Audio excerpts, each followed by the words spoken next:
Mateo capítulo 13 nos está presentando una serie de parábolas que son destinadas a explicarnos en qué consiste el reino de Dios. Cuando comienzan los evangelios, esta es la predicación de Jesucristo. Arrepiéntanse, porque el reino de los cielos se ha acercado. Ahora, ¿en qué consiste el reino de Dios? ¿Cómo crece el reino de Dios? ¿Cómo tú puedes ser parte del reino de Dios? Esas enseñanzas tan importantes del evangelio, Jesús prefiere presentárnoslas en forma de parábolas. ¿Qué es una parábola? En contraste con las fábulas, historias que pueden ser reales, cuyos personajes no van a ser animales ni objetos inanimados, sino personajes de la cultura contemporánea de Cristo. Y los eventos pueden ser un recorte de la realidad de cualquier casa, de cualquier hogar o de cualquier obrero. De manera que las personas que van a escuchar estas historias pueden verse reflejados en ellas. El propósito de la parábola se explica más adelante en el capítulo 13, cuando Jesús dice: estas parábolas las estoy contando para que aquellos que tienen sed espiritual y son sinceros en la fe puedan captar el reino de Dios. Pero aquellos que tienen incredulidad, cuyos ojos no han sido abiertos, están sordos para no escuchar el evangelio, oyendo no van a entender. De manera que las parábolas no solamente es un instrumento didáctico de enseñanza atractiva de Jesús, sino que también es un modo de juicio. ¿Por qué? A través de las parábolas, Él está enseñando a una multitud que es heterogénea, que es muy diversa en sus necesidades espirituales y en sus condiciones espirituales. Entonces, Él lanza las parábolas para que los que tengan fe y tengan oídos espirituales capten el sentido del reino de Dios. Pero aquellos que están muertos espiritualmente, aquellos que tienen incredulidad, escuchando la parábola simplemente podrán repetir la historia, pero no van a ver jamás la relevancia espiritual para sus vidas. ¿Tiene sentido para ustedes?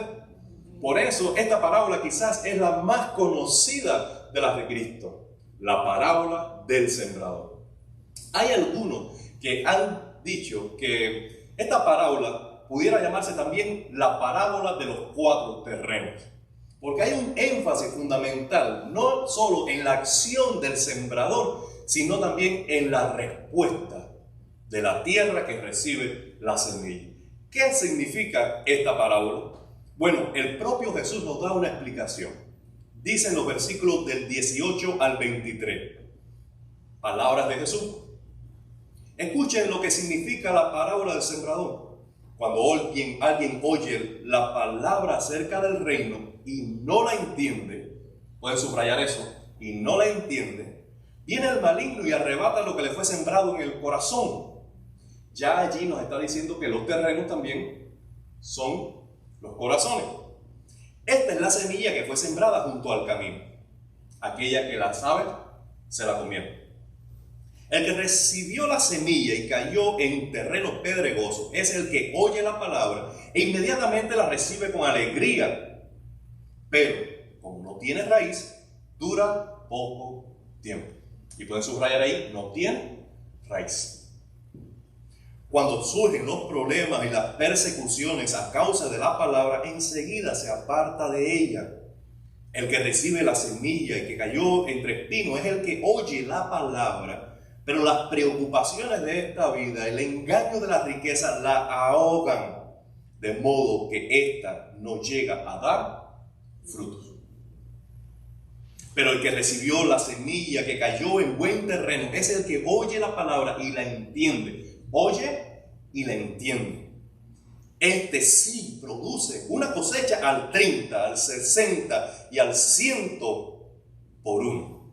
Y todos nosotros queremos ser ese terreno. Lo primero que quiero señalarle en esta parábola es que el reino de Dios crece mediante la predicación de la palabra.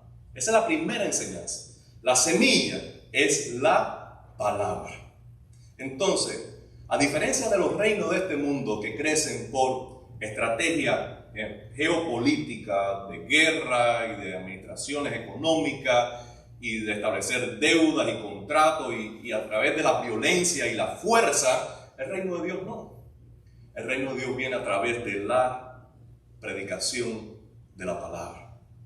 Dice Pablo que a Dios le plació, Dios se agradó en traer salvación por la locura de la predicación.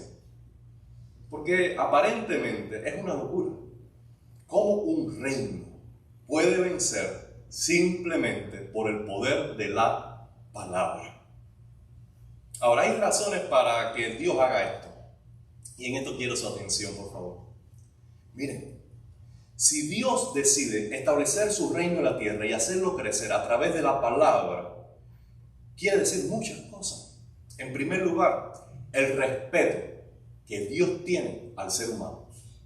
El respeto. Porque Dios pudiera imponer, forzar. Sin embargo, lo que hace es hablar. Amado hermano, Dios no va a violentar nuestra voluntad jamás. Dios podrá usar circunstancias, podrá permitir que algunas